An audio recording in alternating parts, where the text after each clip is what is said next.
and today's chapter will be covering wildlife and fisheries. But without further ado, I'd like to pass it off to Pat Calvert. Pat?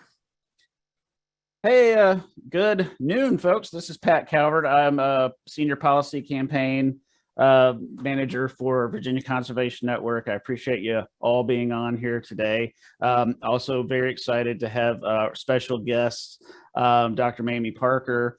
Hang on, and she's a great speaker. If you haven't heard her before, hang around to the end. Also very pleased that Senator Dave Marsden has joined us for discussion on wildlife corridors. We've got 3 papers today that came out. These were vetted through partners through a very exhaustive process with an environmental justice lens, and then amongst all 150 of our network partners to create these policy papers. And so I'm very thankful for the co-authors to be represented here today. So we've got Misty Bowes of Wild Virginia, who's going to tell us all about the wildlife corridors work, along with Senator Marsden. Dr. Joe Wood of Chesapeake Bay Foundation, he's already hinted with his background there with all the mussels. And then keeping with the shellfish theme, Chris Moore from Chesapeake Bay Foundation is going to tell us all about oysters and where we are moving forward with that. So after that, Dr. Parker is going to give us a good wrap up, and then we'll leave some time for some Q&A at the end. And the Q&A, since this is webinar format, you can just put those at the bottom of your screen. You should say Q&A. Put those there, and then we're muting everybody because we have so many people on here to prevent background noise. I'll pick and choose from your questions and ask for responses from our guests. So without further ado, I'm going to hand it right over to Misty Bowes, Executive Director of Wild Virginia. Thank you so much. And I am excited to be here today to talk about wildlife corridors. But before I do, I'm even more excited to hand it off to Senator Marsden, who has been just such an amazing champion on this issue for us for many years now, and let him open up this issue and this topic and explain why he cares so much about it.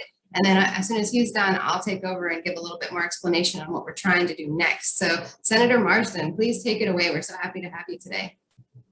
Well, thank you so much for having me. It's been an honor to work on wildlife corridors. I still remember the call I got from Congressman Don Beyer, who's been working on the national legislation, and for him to ask me to introduce this legislation in Virginia. And there's something in it for everybody to like. If you are running an automobile insurance company, we're all flooded with their ads on TV. Geico, Liberty Mutual, what have you, you're cutting down on collisions between animals and cars, cutting down on the cost insurance. You are saving people money, you're saving lives, but we're also connecting vital populations of wildlife to be able to increase their capacity to roam as they were always intended to do, and to find mating opportunities, food opportunities, and as I've said many times before, to keep them out of my wife's gardens, which I am constantly being reminded that I need to get that done, because we're having the deer just gobble up our flowers. And so if we get them in a corridor somewhere where they can get back to their more natural habitat, we're in good shape. But the bill in Virginia requires planning to take place between our key agencies like the Virginia Department of Transportation and Wildlife, the wildlife folks, to make sure that the work we need to do to make up for the lack of attention we have paid to wildlife and their ability to maneuver in the environment we've created for them is essential. And it would always been easier to start with this right from the beginning, but we didn't. But now we're trying to get this done, and it requires a little more work and a little more coordination and a little more money, but it's well worth doing it, and it's an honor to be here today, and I thank you very much for inviting me, and so let's get on with the show. Thank you so much, Senator. I appreciate it. I'm so glad you're here again. All right, well, I'm going to try to share my screen. We'll see how this all goes. All right. Oh, that's not it. Bye, Lord. Bye.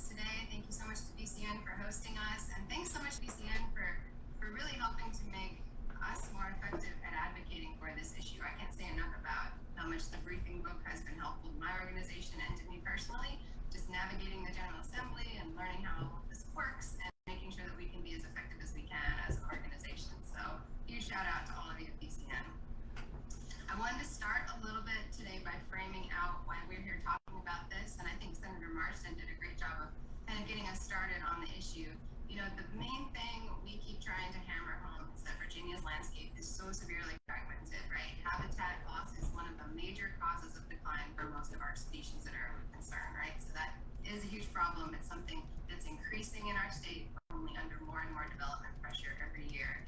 And one of the key things that causes this fragmentation is actually roadways, right? We have a huge and ever increasing network of roads, no sign of slowing anytime soon. And so through this, we're impeding the safe movement of our wildlife. And more importantly, we're carving our ecosystems up into pieces, right? And these ecosystems are the things that provide us with everything we need, whether it's clean water or clean air. And when they're not connected and wildlife can't move, they can't find food, mates, or adapt to this increasingly changing world that we're also providing to our ecosystems and our wildlife.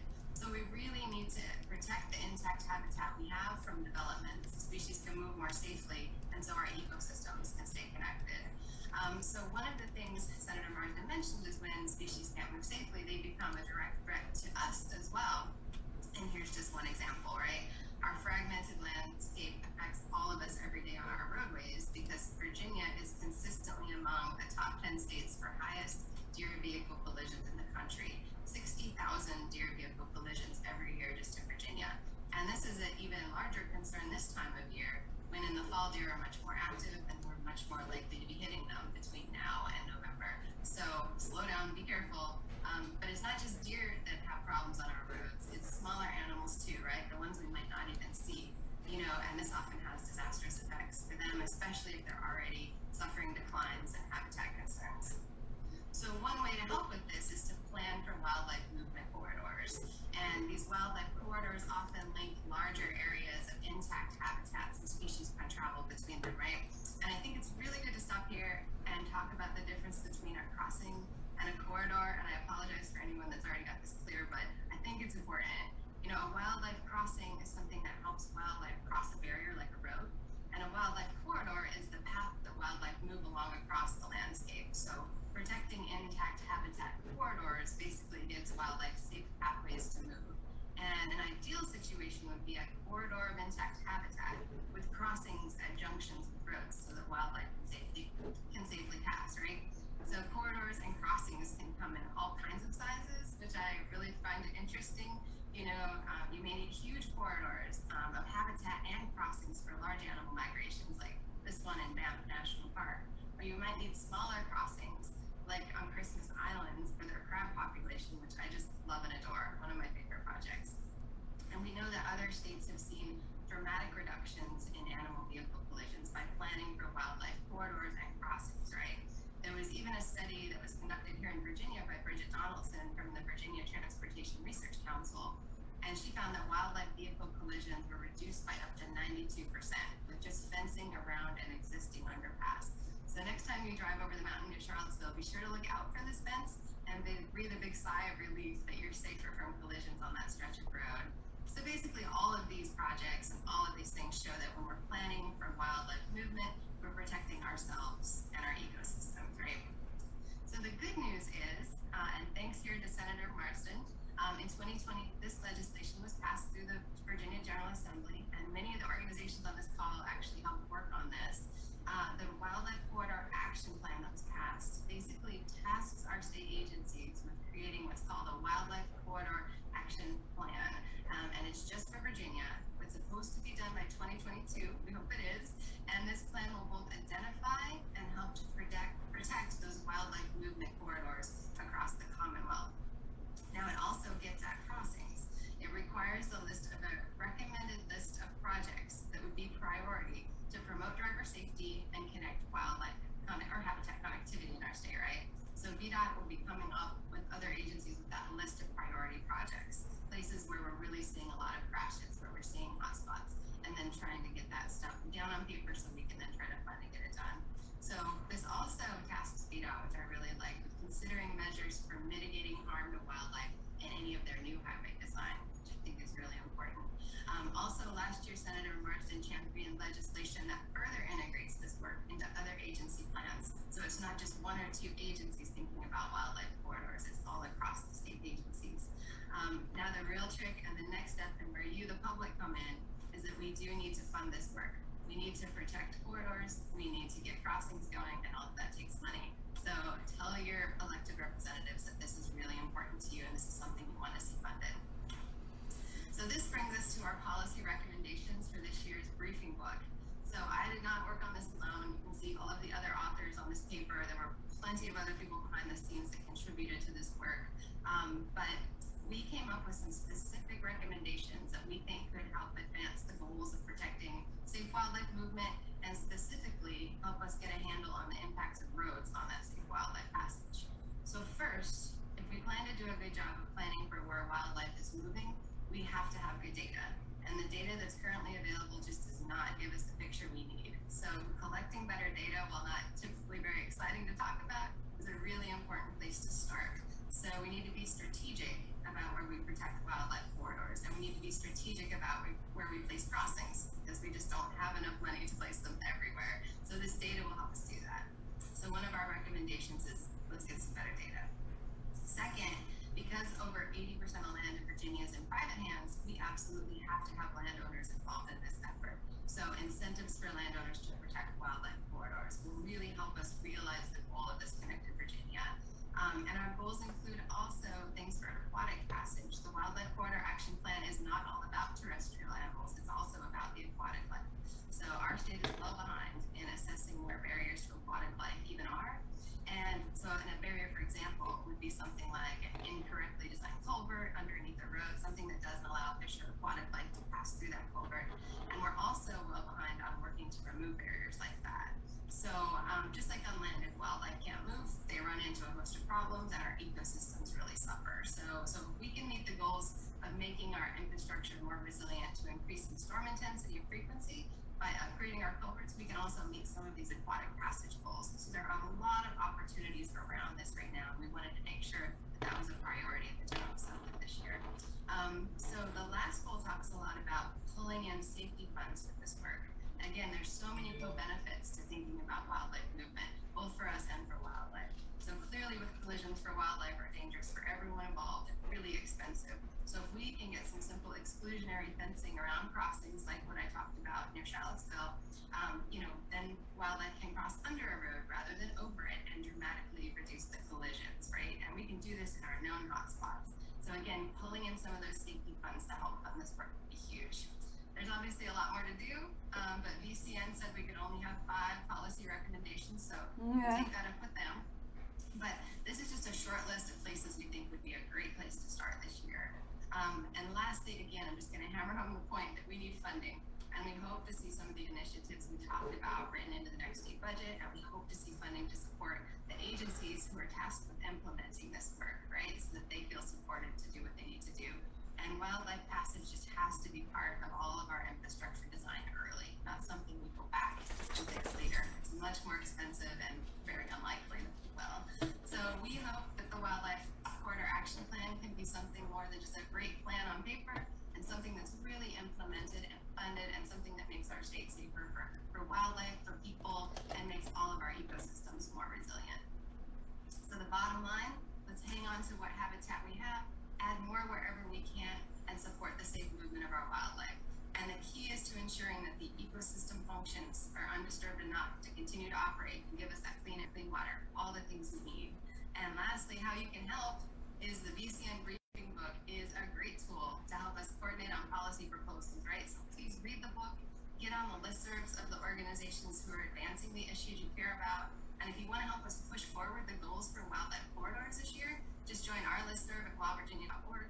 We're going to actually work really hard to keep you up to date on key moments when it would be most helpful to raise your voice and say, I really support safe wildlife passage in the General Assembly coming up here.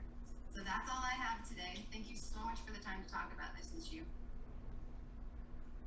Thank you, Misty. Thank you, Senator. If you have questions, again, for Misty or the Senator, by all means, put those in the Q&A at the bottom, and we will have a committed section at the end to address those. So without further ado, I'm going to pass it right over to Dr. Joe Wood for a new paper, a new item, a new issue altogether that we're taking on this year. So go for Joe. Yeah, so thanks for this opportunity to speak about freshwater mussels. My name is Joe Wood. I'm a scientist with the Bay Foundation, and freshwater mussels are something that's near and dear to my heart. And they're relatively new to me. I really only learned about them a few years ago. But one of the things that has really struck me about freshwater mussels, and I think it's been really problematic for them, is when you talk to people about endangered species, usually critters come to mind immediately. Lots of times people think elephants or, other birds, other kinds of things. But if you think about where our country is right now, really freshwater mussels are at the top of the list from an endangered species perspective. And I'm just going to, show this brief chart that shows, if you look at classes of organisms and what proportion of them are endangered, freshwater mussels is at the top of the list. And that just always stuck with me as really profound. Like, these things are really in trouble, and we have a tremendous amount of biodiversity. And yet, despite those challenges, this really is not something that we've invested in a lot as a Commonwealth, really even as a country. And so, what I'm going to talk about today is really hoping to make more progress on investing in freshwater mussels, make progress in how we deal with them. And when I talk about freshwater mussels, I always like to start talking about their life cycle. And so I'm going to try this live stream video thing. We'll see if it works or not. Just a second here. Okay, so this is just grabbed from YouTube. But one of the incredible things about mussels that honestly I really think explains a lot about their current position is their life cycle. And so these organisms, the way they reproduce is linked with fish species. And many species of freshwater mussels, in Virginia we have about 80. The way they reproduce is they put out this thing that looks like a baby fish, a lure. Fish comes along and will bite that, and then the mussel releases its juveniles onto the gills of the fish. And then now this organism, which previously could only move, a few feet, can now ride upstream. So here are the baby mussels coming out. And so, that's really cool. It gets a lot of people excited about freshwater mussels. It's also probably associated with some of their challenges. And one instance is, the disconnection of fish populations from mussel populations in a lot of places means they can't reproduce. When dams are put in place and you have this hydrologic disconnectivity, they really struggle. Further, if you want to kind of do some work on freshwater mussels, all of a sudden you have to simulate this life cycle in the hatchery, in the lab, which is really complicated. I said 80 species in Virginia. A lot of them have unique fish relationships, and really just finding out the fish is really challenging. So I like to just point that out because, there's a lot of challenges associated with mussel restoration, with getting these guys back, to healthy populations. We think we've probably lost about 90% of the population that we have in Virginia. And honestly, over the past 20 to 30 years, our hatcheries, Fish and Wildlife and the State Game Department, have really made, exponential strides in their ability to grow baby mussels. There's been really some incredible work that's happened at state hatcheries to basically grow baby mussels and deal with restoration work. So just to tell you about what the partners that I've worked with, Jamie Brunkville and Zachary Sheldon, along with some others, have talked about for, what should we be doing for freshwater mussels. These are some of the asks that we are thinking that are appropriate for the legislature to think about. The first is just getting some more staff to work on this issue.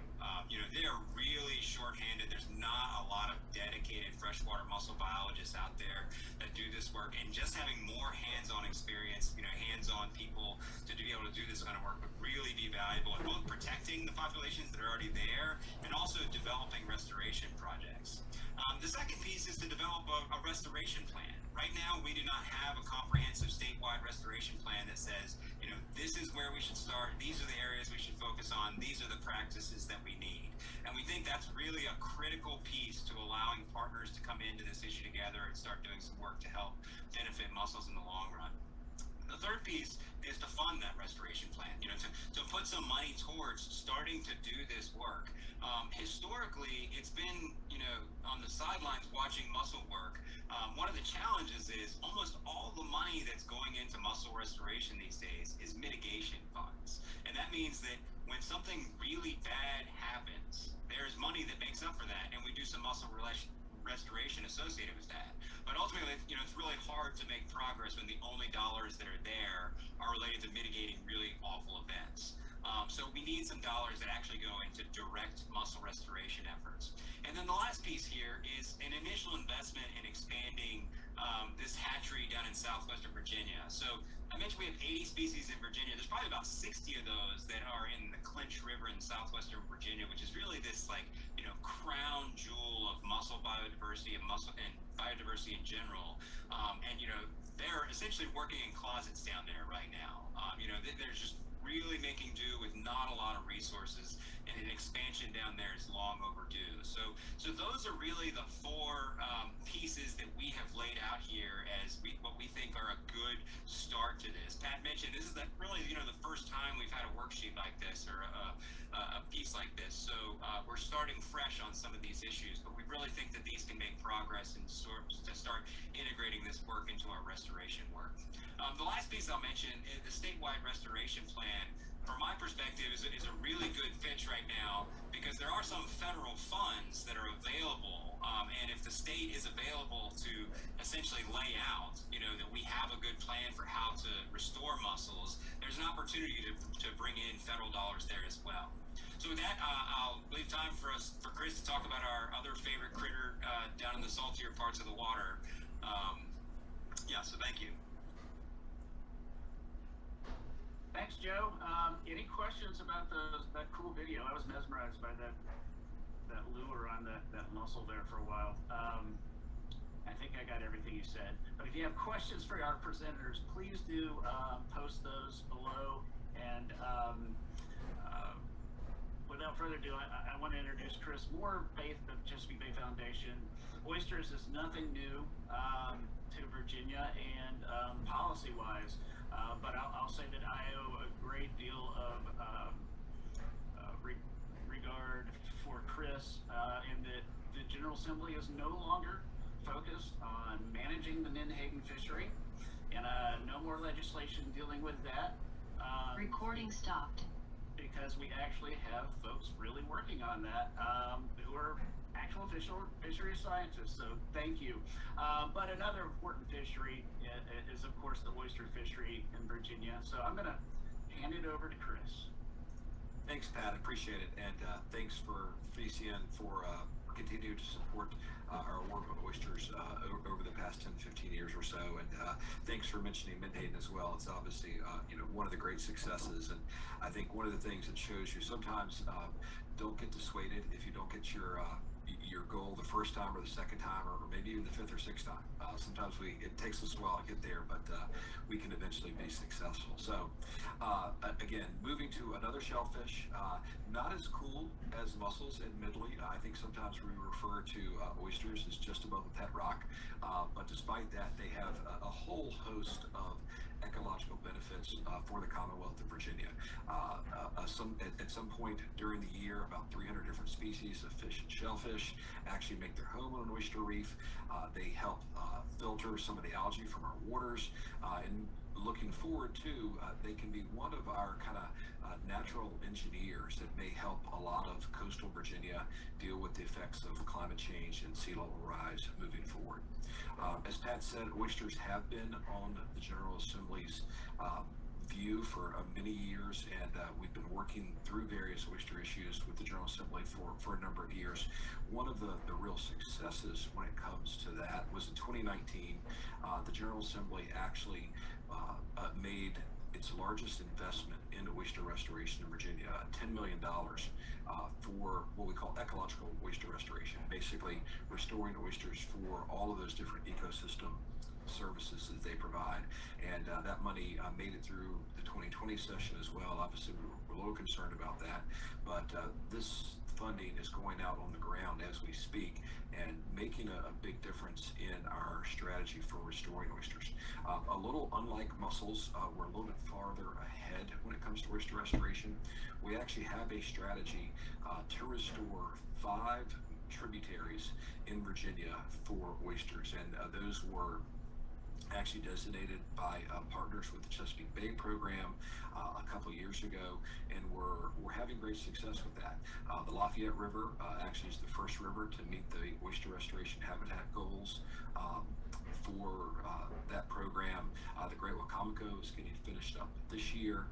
Other rivers that we're working on, the Tankatank is well on its way, the Lafayette River is well on its way as well, and the Lower York is just getting started. And some other good news when it comes to oysters, we actually were able to restore a fifth tributary as well in the system, the eastern branch of the Elizabeth River as well. And big kudos for the Virginia Marine Resources Commission for getting that done last year. So a little bit more about oysters. Obviously extremely important. They still, though, unfortunately, are at a fraction of their population total. And so these tributary scale restoration efforts are really helping to move that ball forward and get more oysters in our water and get more oysters along our shoreline to hopefully protect not only our natural resources, but possibly some of our man-made resources along those shorelines as well. One of the things, though, that we need additional information on to better understand where oysters are doing well and where do we direct those restoration dollars is understanding outside of our restoration areas, where are those oysters, like I say, doing well, or where do they need some help? And Virginia right now has some information on that. They've been sampling lots of oyster reefs over the years, but they really need a more robust effort. And so this year's paper is kind of an update of a paper we've put in for a couple of years, where we basically asked the state to dedicate enough resources to do what we call stock assessment, basically a population estimate of the number of oysters that are actually out there. And so I'll move to the next slide here.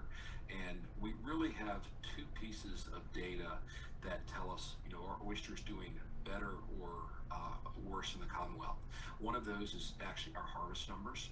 And this is actually data from the Virginia Marine Resources Commission that shows you, in general, the number of oysters that we're either harvesting from our natural oyster bars and from our aquaculture areas are increasing generally over the last 10 to 15 years or so. We've had a little dip over the last couple of years, but there are a couple of different reasons for that. But we are seeing positive signs overall in our oyster fishery and then also our growing aquaculture industry. This data, though, only measures really those areas that are producing oysters for human consumption, which that's a great thing. And we're now into the R months. Please help our Chesapeake Bay and our tidal tributaries by eating more oysters now that when there are months, but you can enjoy oysters year round if you'd like to as well. The other data set that we have when it comes to oysters is this really great data set called the Virginia Oyster Stock Assessment and Replenishment Archive. And this data set is actually developed by the Virginia Marine Resources Commission and the Virginia Institute of Marine Science, and it measures specific oyster reefs within the Chesapeake Bay system and the tidal tributaries as well. And so you can see this is actually an example from the lower Rappahannock River. And you can see generally there a positive trend on the oyster population for this particular oyster reef called the Sturgeon Bar East over, again, the last 10 or 15 years or so. But again, these efforts, as you can kind of see from this map here, are very specific and very localized in terms of where we knew oyster reefs were in the past. And we need to make this effort more robust, get an idea of how many oysters are growing on the shorelines, get an idea of how many oysters are growing in areas that maybe weren't producing oysters 10 to 15 years ago, so we weren't sampling those. And again, how our restoration efforts are spilling over into areas that maybe didn't have oysters in the past. And so by providing additional resources to sample more area, we'll have a better picture overall of how oysters are doing in the Commonwealth. So our two policy recommendations as part of this paper are, again, to sample more waters of the Commonwealth in order to get a better picture overall of how oysters are doing. The second recommendation, and this is an area where we've tweaked this paper this year specifically, working a lot with the current administration here in Virginia, is to hire a full-time staff person at the Virginia Marine Resources Commission to work on stock assessments for Virginia, including oysters. And so stock assessments are basically estimates of fisheries, and obviously oysters are one of our most iconic fisheries out there. Other ones that you can think about in Virginia, blue crabs, menhaden, striped bass, but we don't actually have a true stock assessment scientist in the Commonwealth of Virginia right now. So we have to rely on other states and federal partners to make those type of efforts work. And it would really be great to have that type of expertise in-house at VMRC. And I know all of our natural resources agencies tend to be underfunded, but VMRC has really been one that has been underfunded for years, and usually one of the first ones that takes cuts when budgets are not that great within the Commonwealth. So those are our two policy recommendations. I want to thank my co-authors on this paper, Ann Self with Friends of the Rappahannock and Zachary Sheldon from the Nature Conservancy, who helped with this, and both represent organizations that are doing a tremendous amount of oyster restoration work and oyster policy work in the Commonwealth as well. So thank you. Thanks, Chris. I appreciate all the work that you and others have been doing on oysters. I do want to again thank Dr. Parker for joining us. And I was remiss. I think we were supposed to start off with Dr. Parker, but I didn't look at the agenda right. So we're gonna send it back to you, and that way it was a good hook in retrospect, because you're all still here. Remember, there will be a Q&A following Dr. Parker's presentation, and presenters, please hang around. Senator, hang around as long as you can. If you have questions, please put them in the Q&A, and then we'll provide some time for them to answer those. So without further ado, Dr. Mamie Parker, she's got a Wikipedia page. I just pulled this up. I don't know if you knew that, but you've got a Wikipedia page. Okay, well, check it out. It's impressive. And I won't read the whole thing, but biologist, conservationist, executive coach, facilitator, and inspirational speaker, originally from Wilmot, Arkansas. Did I get all that right? Awesome. And I know that you're on boards of many of our partner organizations, and have been certainly involved with National Wildlife Federation, Virginia. VCN is the NWF affiliate for Virginia. So without further ado, I'm going to shut my mouth and hand it right over to Dr. Parker.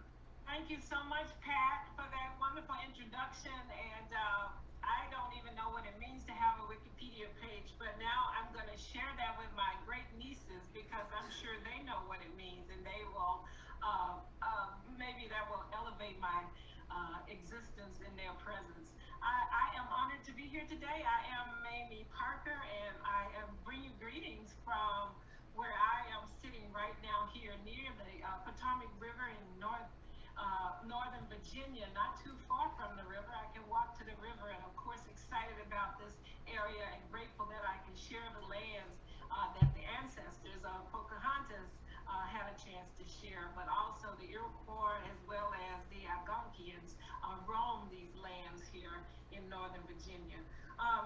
My mother was an avid angler, and she taught me the value of fishing in southern Arkansas and Bayou Bartholomew, the longest bayou in the world, with over 267 species of fish and wildlife. And that's why we care, and we're here today. I am grateful to be on a panel with Misty, Chris, and Joe. Joe and Chris, I really, really appreciate, and with pride serve as a board member of your board, the Chesapeake Bay Foundation board. So anytime that we have a chance to see your wonderful work and look for opportunities to serve as an advocate for the work of the foundation, it just warms my heart. So thank you all for your work. Senator and Kyle, we're so happy that you guys were here too. I was asked to, at the end of the day, to call the audience to action. So you've heard from these individuals that have given you all the great reasons why we need to protect our natural resources. We've shared with you the importance of the wildlife corridors. You've heard about the mussels, and you've heard about the oysters. It's our chance now to do something about it. They've told us, and there are more details in that budget book that will help you see why this is valuable. When the governor first appointed me to serve as a commissioner for at the time it was the Game and Inland Fisheries Commission here in the Commonwealth of Virginia, I knew the importance of, and we knew the importance of conservation. We knew the importance of recreation. As a chair of that board, we changed the name to Wildlife Resources simply because we wanted to make sure that oysters and mussels and other species were represented as well. So it is my pleasure to be here to do that. Having spent 40 years as a fish and wildlife biologist at the U.S. Fish and Wildlife Service, I had the privilege of serving as the head of fisheries in this country and watching the service evolve and transform from just thinking about wildlife for our use, but the importance of wildlife for the benefit of the people. They changed the mission statement to say for the benefit of the American people. And as we as scientists and you that are in the audience have to be constantly reminded of the fact that we can care about these resources. However, it's so important for us to really make sure that those that do not understand their value and how they can really benefit individuals in our daily lives, that it's not going to make a big difference, because we need these individuals to be able to help us protect these species and also focus on the ecological services that these species provide to us. And so this afternoon, I just want to spend about 3 more minutes talking about that and how important it is for us to know that we have to focus on all lands, all waters, all practices and people and places as we think about these, the things that you're going to see in that briefing book. Why it's important for on a daily basis that we realize if we have healthy mussels, if we have healthy oysters, we're going to have clean water, clean drinking water, because these mussels and these oysters are important for that purpose. And so when we go out and message to the people that need to hear this, we have to be able to say healthy people, healthy fish and wildlife. Also, that leads to a healthy economy, and why that's important for us to think about it. Those ecosystem services that these species, fish and wildlife species, will offer us. And whether we're talking about pools or ponds or lakes, streams, freshwater, estuaries, marshlands, wetlands, filtering the water so that we do have clean water. We need wetlands for that purpose. We need mussels. We need pollinators to make sure that we can eat great food that we all like to eat. And so as we share these messages with others, we have to make sure that we are breaking it down and bringing it back to them so they can understand that we need all hands on deck as we think about pollution, as we think about climate change, overfishing, sea level rise, environmental justice. We haven't talked a lot about that, but again, how important that is. I had the privilege of working as a fish and wildlife biologist in one state in the Midwest, and it was amazing to watch how we addressed some of the problems there some 20 some years ago, almost 30 years ago, and how we would address that problem in a different way now. We had some immigrants that were actually going in and collecting and eating some of the imperiled mussels in our fresh waters. And of course, our first action was to go in and tell them that why they shouldn't do it and why it was important for us to protect them. However, our message was not very clear on why, if they would allow us to be careful about how we did this and work together as a team, that we could have mussels for the environment, but also mussels that would be available in the future for the future generation to share. And so those are the kinds of messages now that we're having to work with. I just got off of a call with our TNC Board of Trustees here in the Commonwealth of Virginia, and one of my favorite projects that they worked on, and you've heard about it earlier from Joe, talking about the Clinch River and talk about the, all of the variety of species, the diversity of species in that watershed. And what was amazing to me when I first got on the board and learned about the fact that TNC purchased over 153,000 acres of land in that particular watershed, the Cumberland Forest lands. And they are now bringing solar to that community by working closely with, Dominion Energy, and they're doing it on restored mine lands. But again, they're not just bringing in, the solar energy.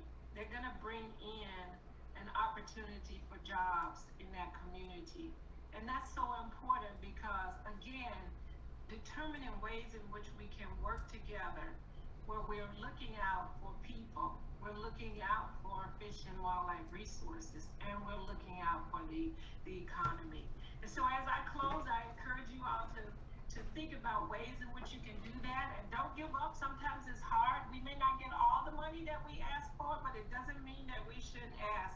And one of my favorite groups, the Temptations, they have a song, Ain't Too Proud to Beg. And I think that that's what we're doing now, is that we're encouraging all of you to go out there and beg, go work your dreams, because many of you all have some great conservation dreams. Go work your dreams. And again, we might get tired, but my mama always said, if you get tired, learn to rest, not quit. And accept that there'll be imperfection, not just in ourselves and in others, but in that process. But in the end, our goal is to do something great. And so this week, I think about the 9/11 tragedy in this country and how we celebrate those that we've lost.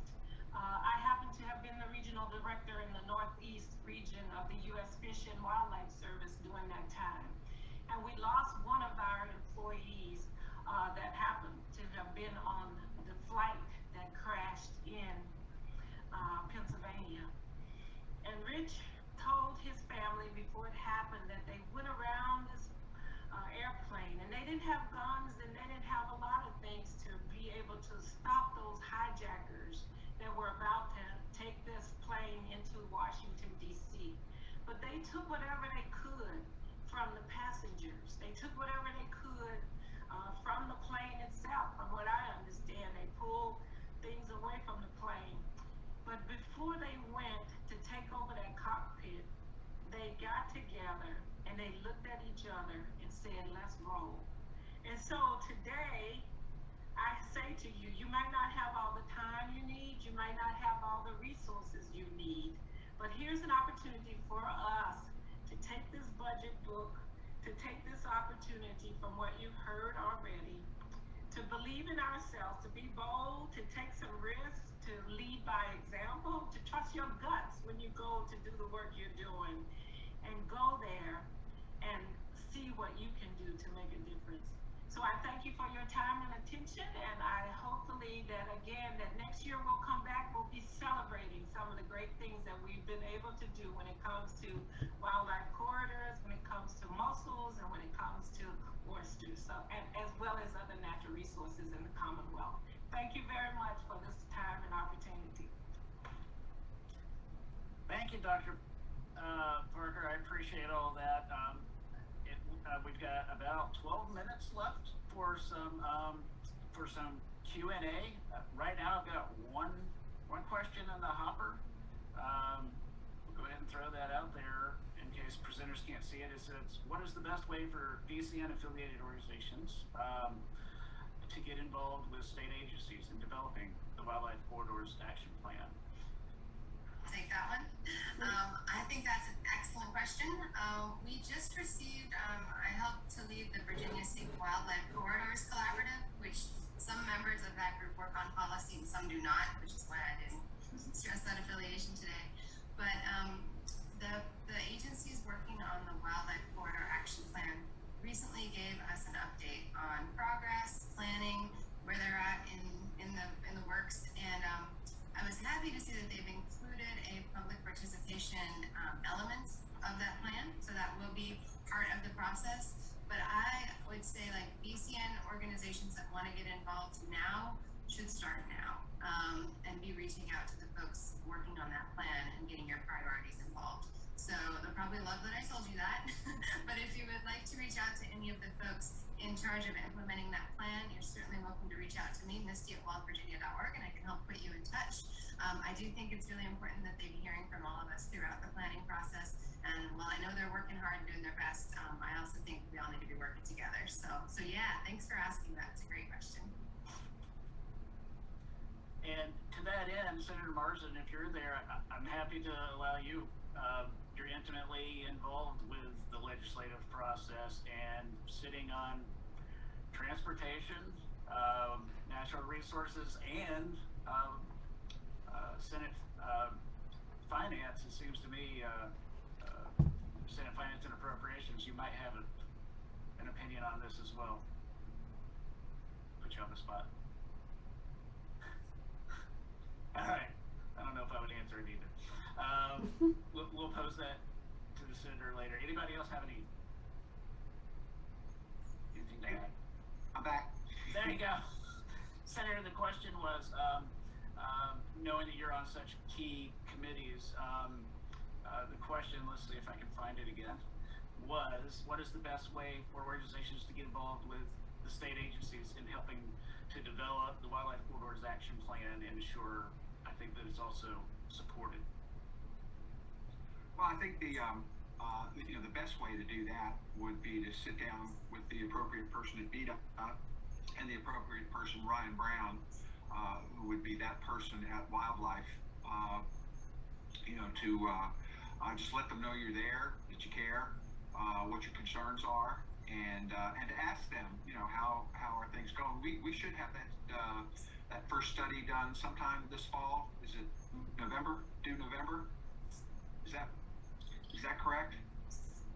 I don't believe they have to have a draft yet. I think the next one's actually going to be in the next year, so it's not this year. And I thought, because I thought this was it was a 2-year study, and because of COVID, do they kick it another year? Okay. As far as I know. Yeah, it is. At this point in time, it never hurts to go sit down and talk with people. And I will. I tell you what, in this General Assembly session, I chair the subcommittee on economic development and natural resources. And why don't you reach out to Jason Powell at Senate Finance and Appropriations Committee. He's the staffer that handles natural resources. And have him put you on the agenda for one of our subcommittee meetings. And then we'll ask the VDOT and Wildlife in to update us on how things are going so far, and have a general briefing on the issues around wildlife corridors and funding. Get it away from the ag world and get it into where the money comes from, and that might be productive. So it's Jason Powell, Senate Finance and Appropriations Committee staff. Thank you, Senator. Appreciate that. Always good insight. So I'm going down the Q&A.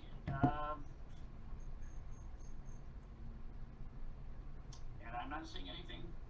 Okay, here we go. Thanks, Ruth. For all the speakers, is there a developing or coordinated effort among agencies, commissions, NGOs, and or legislators to reach a goal for Virginia of conserving 30% of the lands and waters, 30 by 30, and can wildlife corridors be part of that effort?